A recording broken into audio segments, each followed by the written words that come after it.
I can't even believe I'm finally writing this out after all these years. I've told bits and pieces to close friends, but I've never shared the full extent of what happened during my time working at the Westfield Hotel in Covina back in '85 through '87.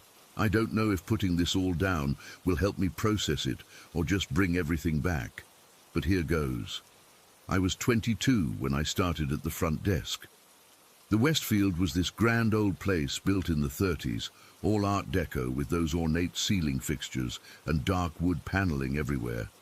It had seen better days by the time I got there, but it still had a certain charm, or at least that's what I thought during my interview. If only I'd known what I was walking into.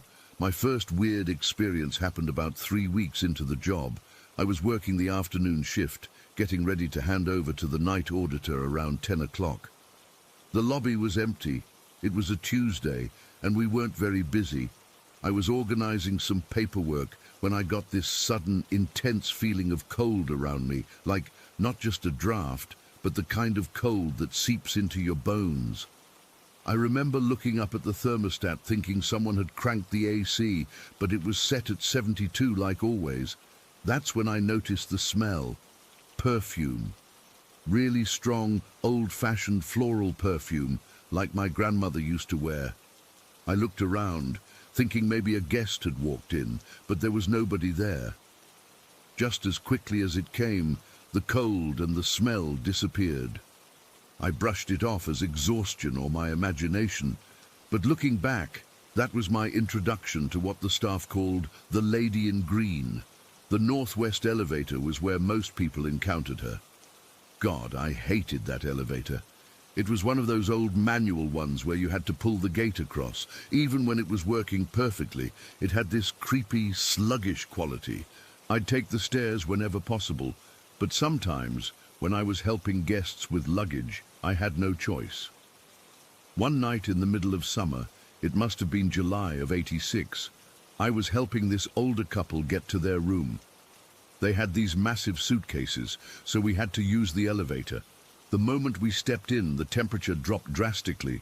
The husband even commented, "Oh, that's nice and cool." I didn't say anything, but I felt sick to my stomach because I knew what was coming. Sure enough, as we started rising, that same perfume filled the small space. The wife noticed it too and asked if the hotel pumped fragrance through the vents. I mumbled something about maybe the previous guests wearing strong perfume, but then the elevator stopped between floors, just stopped dead.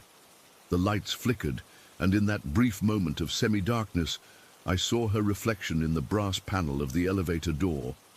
A woman in a green dress standing right behind me. Her face was pale, almost translucent, with dark hollows where her eyes should have been. I couldn't breathe. I couldn't move. The couple didn't react, so I knew they couldn't see her. After what felt like forever but was probably just seconds, the elevator jerked back to life and continued upward. When we reached their floor, I practically shoved them and their luggage out, made some excuse about forgetting something, and took the stairs all the way back down, my heart pounding the whole way. That wasn't even close to the worst of it. The thing about the Westfield was that it wasn't just one ghost or one haunted spot. The whole damn place was active. The bar area was particularly bad. It was this dimly lit space with a long mahogany counter and leather booths along the walls. I didn't work there, but I'd sometimes help out if they were short-staffed. One night, I remember it was a Friday because we had live jazz. I was collecting empty glasses when I noticed the emergency exit at the far end of the room. It was one of those push-bar doors with the alarm that's supposed to go off if it's opened. I was about 25 feet away when I saw the door handle push down, the door open about 6 inches, and then close again.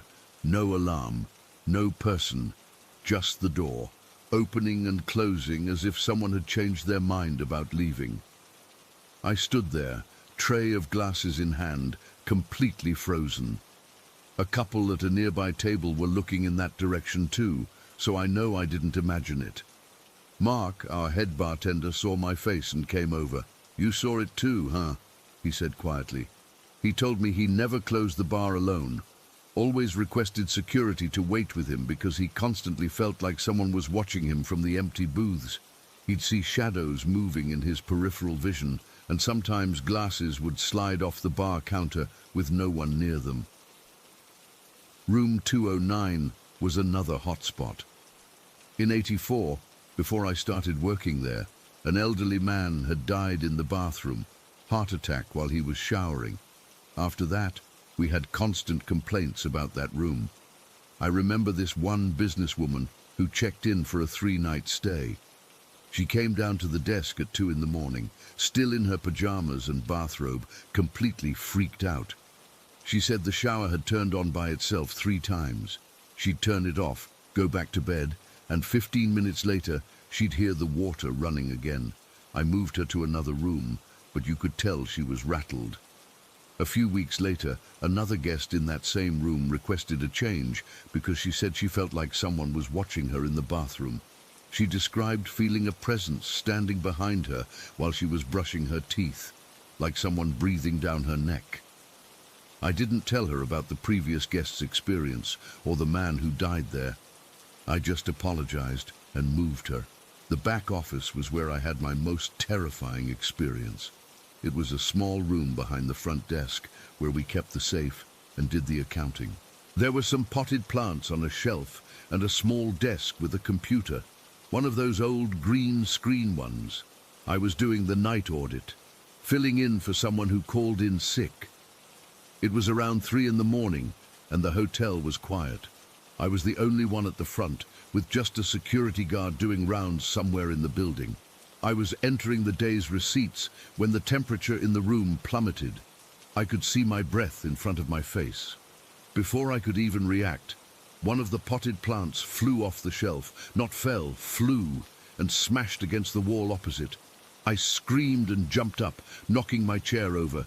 Then another plant went flying, and another. It was like someone was throwing them in a rage, but there was nobody there.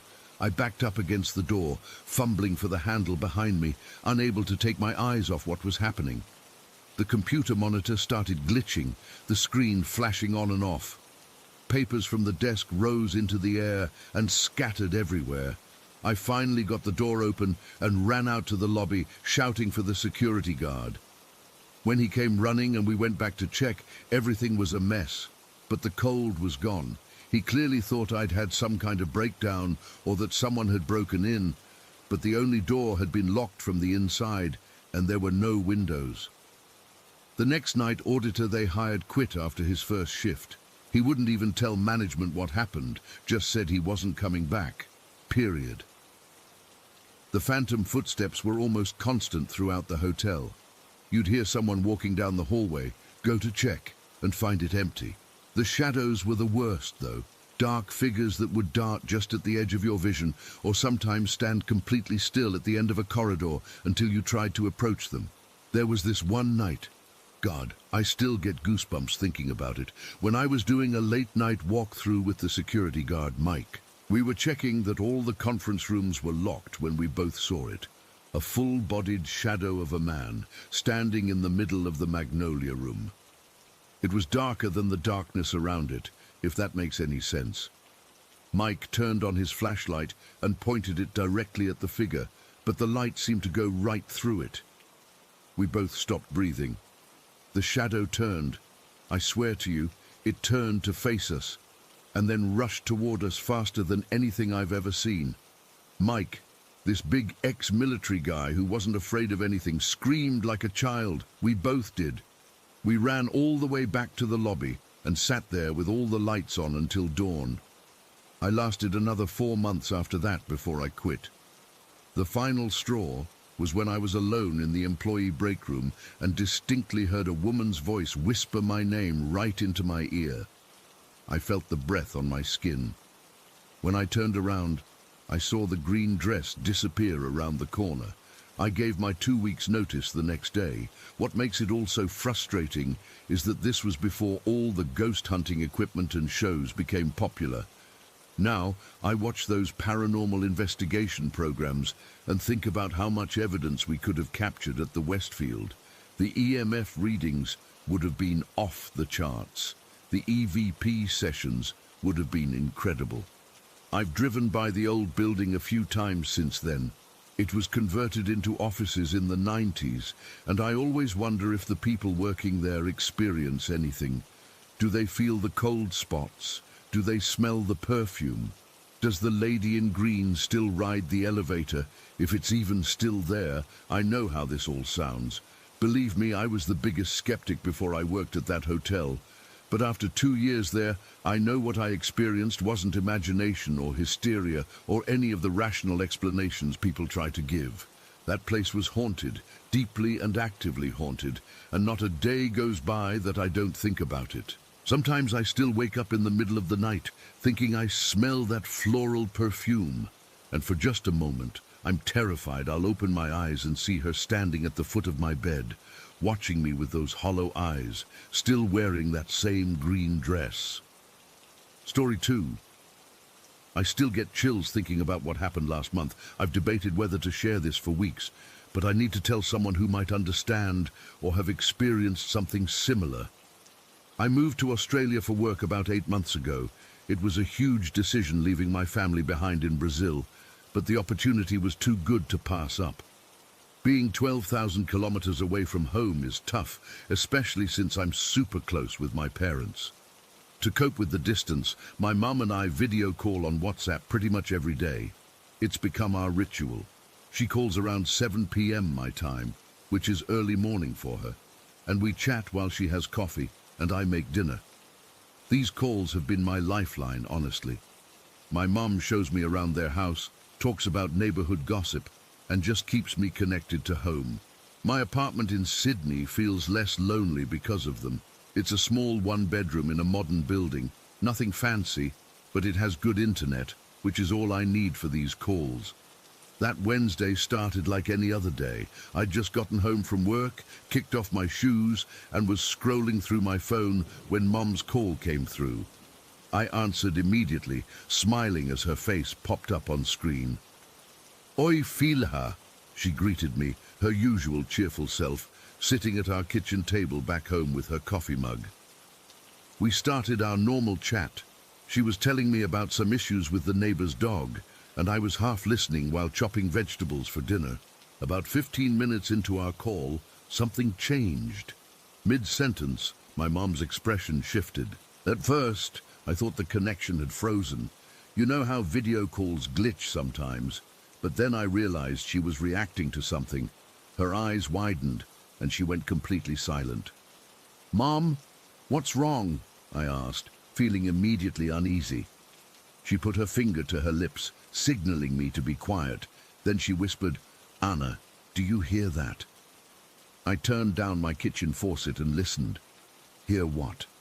Her face had drained of color. "There's something... I can hear something in your apartment." I glanced around my empty kitchen. "Mom, there's nobody here but me." "Shh, listen," she insisted, her voice trembling slightly. "It sounds like something dragging across your floor." A chill ran down my spine. I was standing in the middle of my apartment. There was absolutely nothing making any noise except me. The building was relatively new and had good soundproofing. I rarely heard my neighbors. "Mom, I promise you there's..."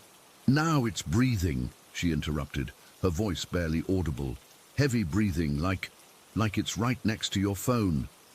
My heart started racing. I could see the genuine fear in my mother's eyes, even through the small screen. She wasn't joking or exaggerating. Something had genuinely terrified her.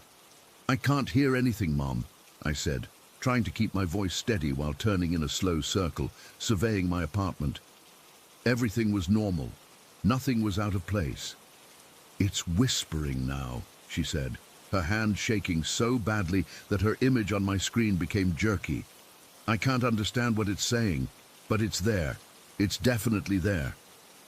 I felt the hair on my arms stand up. My mom isn't the type to make things up or get spooked easily. She's always been the practical one in our family. "I'm going to record it," she said suddenly, reaching for something off screen. "I need you to hear what I'm hearing." She grabbed her old phone, the one she keeps as a backup, and held it toward her active phone, presumably to record whatever sounds she was hearing coming from my end. The moment she pressed record, her expression changed again. "It stopped," she said, confused. "The second I started recording, it stopped." My hands were shaking now too. "Mom, you're scaring me. There's nothing here." She lowered the recording phone, watching me intently through the screen. Then her eyes widened again. "It's back, as soon as I stopped recording. Anna, it's..." Her voice broke. It sounds angry now. I could see tears forming in her eyes, and my mother is not someone who cries easily. Her hand was covering her mouth, and she was visibly trembling. "What's it saying?" I asked, my own voice barely a whisper now. She shook her head. "I can't make it out. It's not Portuguese, it's not English. It's..." She paused, listening. "It's getting louder." I've never felt fear like that before. Standing alone in my apartment, knowing my mother could hear something terrifying that I couldn't perceive.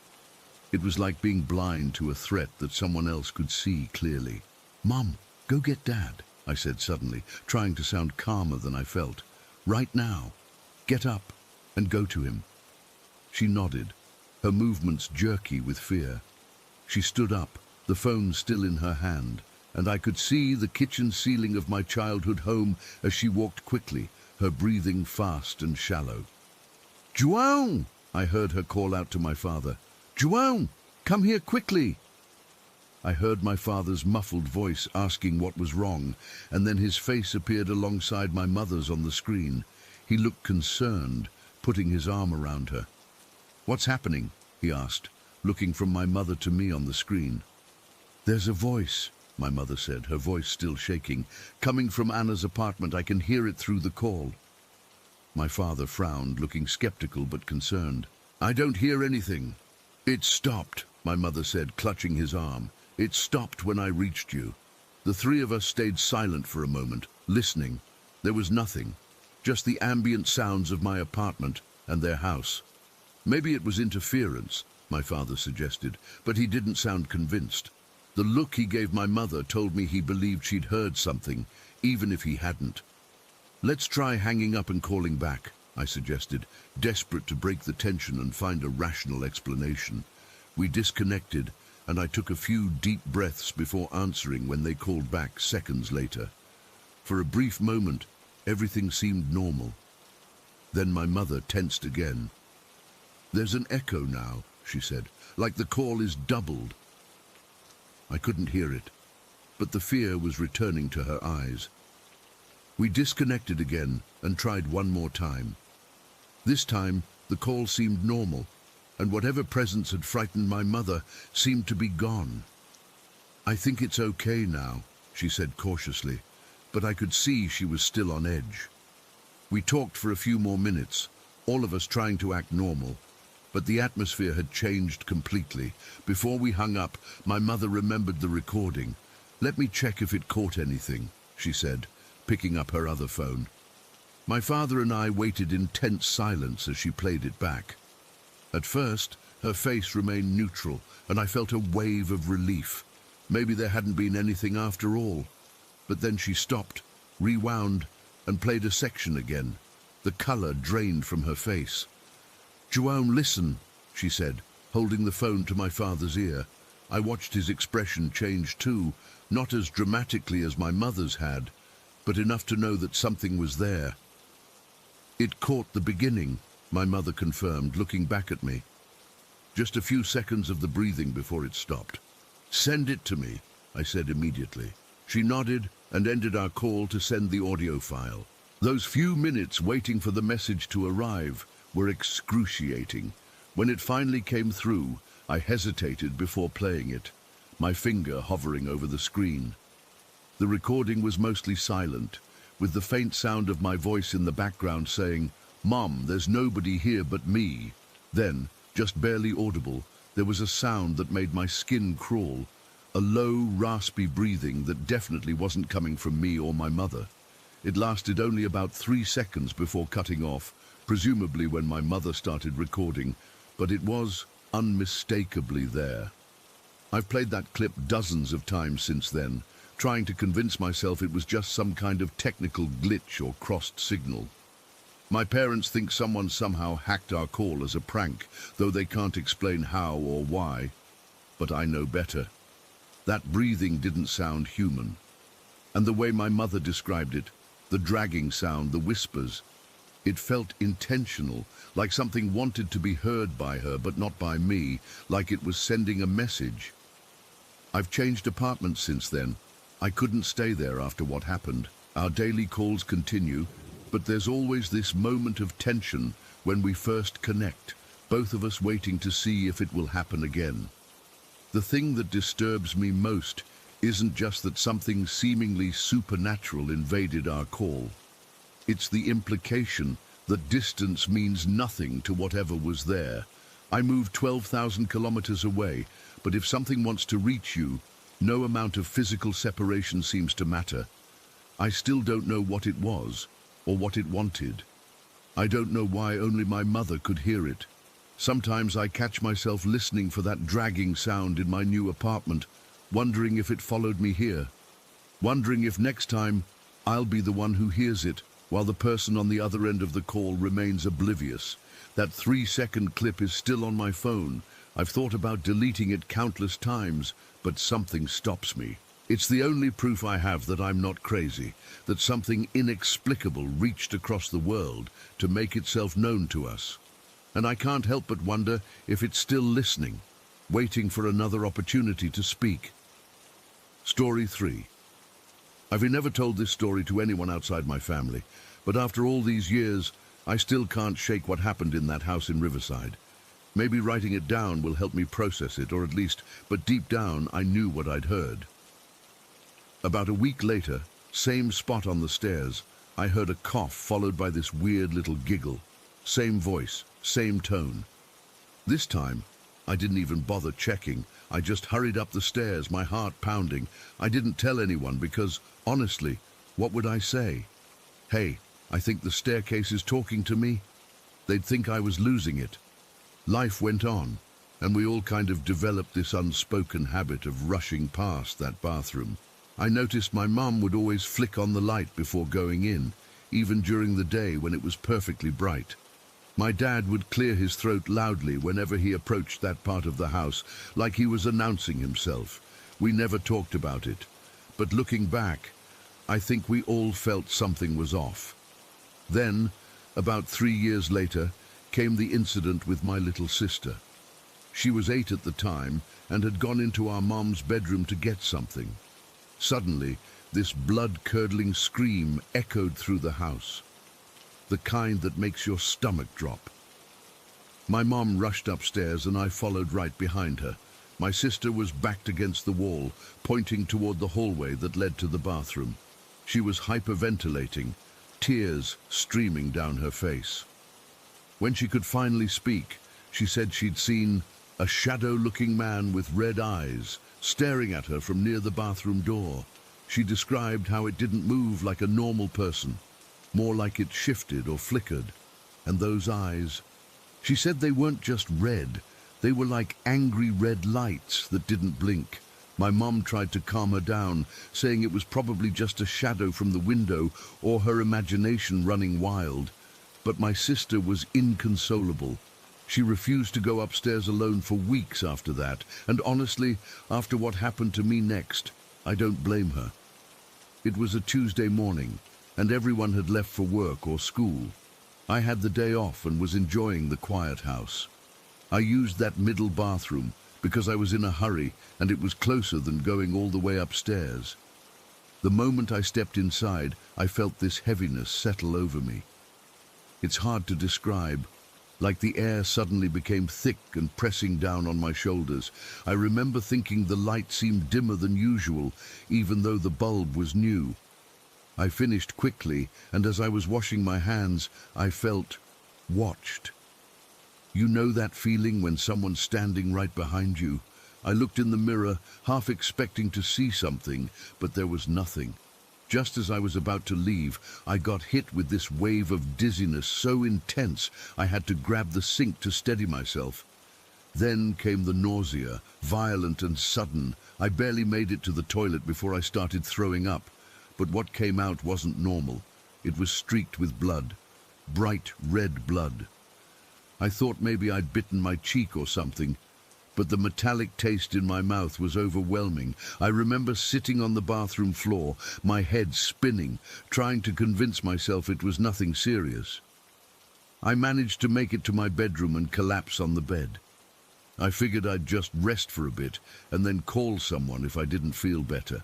But that rest turned into a nightmarish blur of fading in and out of consciousness. I don't remember much from the next couple of days, except feeling like I was burning up from the inside, alternating between freezing chills and sweating through my clothes. My mom came home from work early on the third day because I hadn't been answering her texts. She found me in bed, delirious with fever. When she helped me to the bathroom, I started vomiting blood again. But this time it was so much worse. I remember leaning over the sink, watching it turn red, feeling like my insides were being torn out. My mom later told me she'd never been so terrified in her life. The sink was drenched in blood, and I was barely conscious. She rushed me to the emergency room. The doctors were baffled. They ran test after test, hooked me up to IVs, gave me transfusions. The diagnosis they finally landed on was a severe blood infection with incredibly high infection markers. That's what the doctor kept saying, like he couldn't believe the numbers he was seeing, but they couldn't pinpoint the cause. No cut or wound that could have let bacteria in, no recent illness that could have progressed to sepsis. It was like my blood had just decided to turn against me. I spent 2 weeks in the hospital.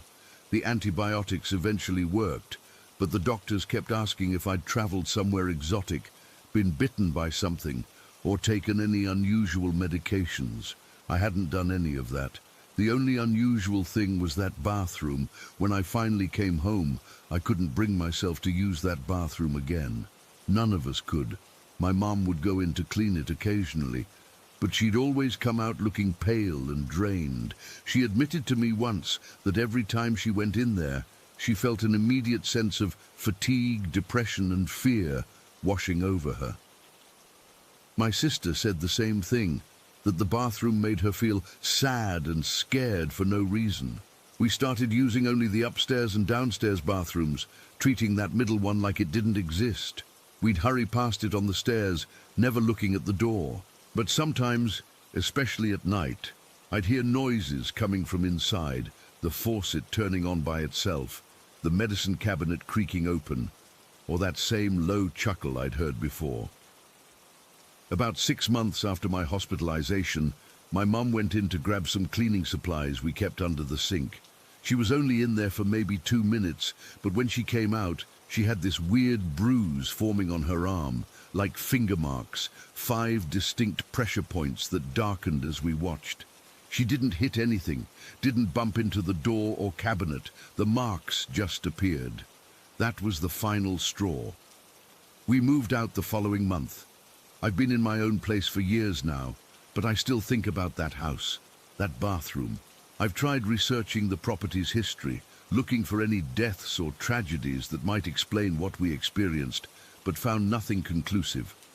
What bothers me most isn't just what happened, but the questions that remain. What was that thing? Why did it make me so sick? Was it trying to hurt me specifically, or was I just unlucky? And why that bathroom, in that specific spot in the house? I still have nightmares about those red eyes my sister described, even though I never saw them myself. In the dreams, I'm standing at that sink again. But when I look in the mirror, those eyes are staring back at me instead of my reflection. I always wake up tasting blood. The doctors never could explain what caused my infection. They called it idiopathic, their fancy way of saying, we have no idea. But I know, something in that bathroom wanted me gone, or worse. And sometimes, when I'm alone in my apartment and catch movement in my peripheral vision, I wonder if maybe it followed me. Last week, I was half asleep in bed, when I swear I heard that same whispered "hey" right next to my ear. I bolted upright, turned on every light in the place, and stayed awake until morning. I'm still not sleeping right. Whatever was in that bathroom, that entity, it wasn't just a ghost or some harmless spirit. It was something malevolent. something that could physically affect us. The fatigue, the depression, my blood infection, my mum's bruises. It was feeding off us somehow, and even now, years later and miles away, I still rush through my bathroom routine, never lingering too long in front of the mirror, always leaving the door open. Because some part of me is afraid that if I close the door, if I let myself be alone in a bathroom for too long, I might hear that voice again, and this time it might say more than just, "Hey." Story 4. I'm sitting here staring at my laptop screen, trying to type this without my hands shaking. Even though it's been 14 years since it happened, I still get this weird feeling in my stomach when I think about it. I've never really told this story to anyone outside my family because I'm afraid people would think I'm crazy or making it up for attention. But I need to get this off my chest, and maybe someone here has experienced something similar. Back in 2009, I was 16 and living with my parents and younger sister in a suburb called Lakeview. It was one of those cookie-cutter neighborhoods where all the houses looked pretty much the same.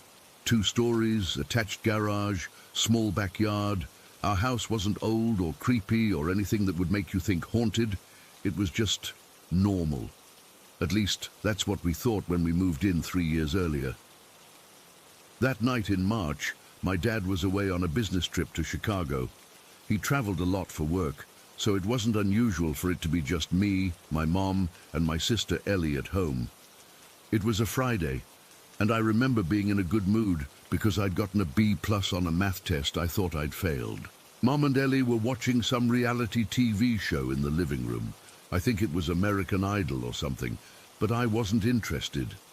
Mom said I could hang out in their bedroom and watch whatever I wanted on their TV. This was a huge treat because my parents had this amazing waterbed and a much bigger TV than the one in my room. I made myself a bowl of popcorn in one of those metal mixing bowls we had, the kind that makes this hollow sound when you tap it. I grabbed a can of Coke from the fridge and headed upstairs to my parents' room. I remember feeling so grown up and content, like I had this perfect little evening planned out. The waterbed was super comfortable. I propped myself up against the headboard with a couple of pillows, balanced the popcorn bowl on my lap, and started flipping through channels. I finally settled on some crime show. I was obsessed with those back then. The house was warm and cozy, and I could hear the distant sounds of my mom and sister laughing downstairs, the occasional hum of the furnace kicking on, and the normal creaks and sounds that houses make. I'd been watching TV for maybe 45 minutes, mindlessly munching on popcorn, when something changed. It's really hard to describe exactly what happened, but suddenly the atmosphere in the room felt different, heavier somehow. At first, I thought maybe the weather had changed, like when a storm is coming and the air pressure drops, but then I realized it was more than that. The sound had changed, or rather, it was disappearing. The TV was still on. I could see people's mouths moving, but the volume seemed to be fading away, like someone was gradually turning a dial down. The furnace, which had been humming steadily, went quiet. Even the background noise of the house, you know, that ambient sound that you don't even notice until it's gone, just vanished. It wasn't like someone had hit a mute button. It was like all the sound was being sucked away. Like the room had turned into this vacuum where sound couldn't exist anymore. I remember feeling my ears pop slightly, the way they do when you're on an airplane. I sat there completely still, popcorn halfway to my mouth, trying to understand what was happening. The silence was so complete, so utterly wrong, that I could hear my own heartbeat accelerating in my chest. I could hear the blood rushing in my ears. That's when it happened. "Excuse me, Kim." The voice came from directly beside my right ear. Not from across the room, not from the hallway, not from under the bed, or any other place that would have been scary, but at least would have given the voice a location. No, it was right there. Like someone was standing right behind my right shoulder, their mouth inches from my ear. The voice wasn't a whisper, but it wasn't loud either. It was clear and articulate and normal. That's what made it so terrifying. It wasn't ghostly or demonic or anything like what you'd expect in a horror movie. It wasn't obviously male or female. It was just a voice, a perfectly ordinary voice that somehow existed in this bubble of impossible silence. And it knew my name. I couldn't move. I literally could not make my body respond. It was like every muscle had locked up. My lungs felt like they'd forgotten how to work. The only things moving were my eyes, darting around the room, and my heart, which was pounding so hard I thought it might break my ribs. Then it happened again. "Excuse me, Kim." The exact same tone, the exact same inflection, like someone politely trying to get my attention. Something in me snapped. It was like my body suddenly remembered it could move, and all at once I was pure adrenaline and panic. I launched myself off that waterbed like I'd been catapulted. In my desperate scramble, my right foot got wedged between the water mattress and the wooden frame. I felt a sharp pain shoot up my ankle, but I barely registered it. The metal popcorn bowl went flying out of my hands. I still remember watching the kernels scatter across the room, hanging in the air for what seemed like forever. It was like time had slowed down, like I was watching everything happen in slow motion while my mind raced at 1,000 miles per hour. I yanked my foot free and practically fell off the bed. I didn't look back, didn't try to see if there was someone or something there. I just ran. I ran like my life depended on it, stumbling down the hallway, nearly falling down the stairs in my panic. I burst into the living room, sobbing and hyperventilating. My mum jumped up from the couch, alarmed. Ellie looked terrified just seeing me in that state. I tried to explain what had happened, but I was crying so hard that the words weren't making sense. My mum kept asking if someone was in the house, if I'd seen an intruder. When I finally managed to tell her about the voice, she went pale. She sent Ellie to her room and then did something I'll never forget. She grabbed a baseball bat from the closet and went upstairs to check my parents' bedroom. I begged her not to go, clutching at her arm, but she insisted. She was shaking too, I could tell, but she was trying to be brave for me. I waited at the bottom of the stairs, ready to run out the front door if I heard anything. After a few minutes that felt like hours, she came back down. She said there was no one there, that she'd checked every closet, under the bed, behind the curtains, everywhere. The only evidence that anything had happened was the scattered popcorn all over the floor and the TV still playing with the sound on. The sound was back. Whatever strange silence had enveloped the room was gone. We called my dad, and he offered to come home early, but my mum told him not to worry. We ended up all sleeping in the living room that night, with the lights on. I had a bruise on my ankle the next day from where I'd jammed it in the bed frame. That wasn't the only weird thing that ever happened in that house. There were other incidents, objects moving, strange noises, cold spots that would appear randomly in rooms, but nothing ever felt as personal or as terrifying as that voice that knew my name. We moved out of that house about a year later.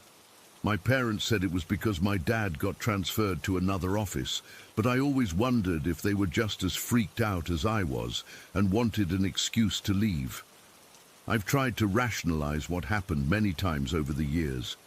Maybe it was just my imagination, or some kind of auditory hallucination brought on by stress, though I wasn't particularly stressed that day. Maybe there was a real person in the house who somehow knew my name and managed to hide from my mum when she searched. Maybe there was some weird acoustic phenomenon that made me hear something from downstairs or outside. But none of those explanations feel right. None of them account for that unnatural silence, that feeling of all sound being drained from the room, and none of them explain why, to this day, I can't stand being alone in a quiet room. I still sometimes wake up in the middle of the night, my heart racing, convinced I've just heard someone politely saying, "Excuse me, Kim," right next to my ear. And every time I have to turn on all the lights and put on music or the TV, anything to fill the silence. Because in silence, I'm afraid I might hear that voice again. And next time, it might not just be trying to get my attention. Next time, it might have something to say.